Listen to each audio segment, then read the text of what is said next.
रुकिए, क्या आप भी अपने बच्चे के कातिल बन गए हैं, उसके हाथ में ये कांच का खिलौना थमाकर? आज की कहानी है डिजिटल डिटॉक्स कबीर और उसके माँ बाप की। डिजिटल डिटॉक्स, मौत का हथियार मोबाइल फोन। घर में सन्नाटा था। मम्मी और पापा दोनों ही अपने मोबाइल की दुनिया में खोए हुए थे। एक छोटी सी नाव लेकर कबीर अपने पापा के पास आता है और दिखाता है कि पापा देखो, मैंने नाव बनाई है।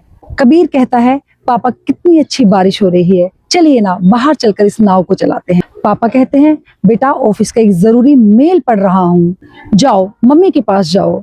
और जब कबीर मम्मी के पास जाता है तो मम्मी ने बिना कुछ पूछे उसके हाथ में अपना मोबाइल फोन थमा दिया। कबीर, ये लो फोन, और शोर मत मचाना, मुझे मेरा काम करने दो। और धीरे धीरे ना जाने कितने सावन आए, कितनी बारिश आई, कबीर ने उसके बाद फिर कभी नाव नहीं बनाई। साल बीतते चले गए और धीरे धीरे करके कबीर उस कांच के खिलौने मोबाइल का आदी हो जाता है। उसका एक संसार है, उसकी एक दुनिया, उसका वो मोबाइल फोन। और एक दिन जब कबीर के घर पर कुछ रिश्तेदार आते हैं तो उनको देखकर कबीर अपने आप को कमरे में बंद कर लेता है।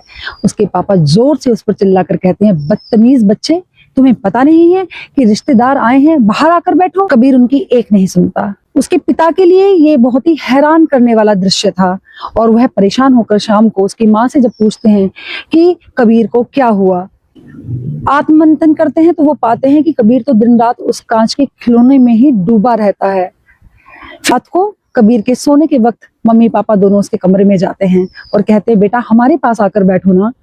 और कबीर सूनी आंखों से उन दोनों से कहता है कि जब जब मैं आपके पास आया, जब जब मुझे आपकी जरूरत हुई, तो मम्मी ने हमेशा मुझे ये कहकर टाल दिया कि अभी मेरे पास काम है, इस फोन को चला लो। जब जब मैं पापा आपके पास आया, आपने हर बार मुझे ये कहकर टाल दिया कि मेरे पास ऑफिस का मेल है, बहुत सारा काम है, मैं क्या ही करता।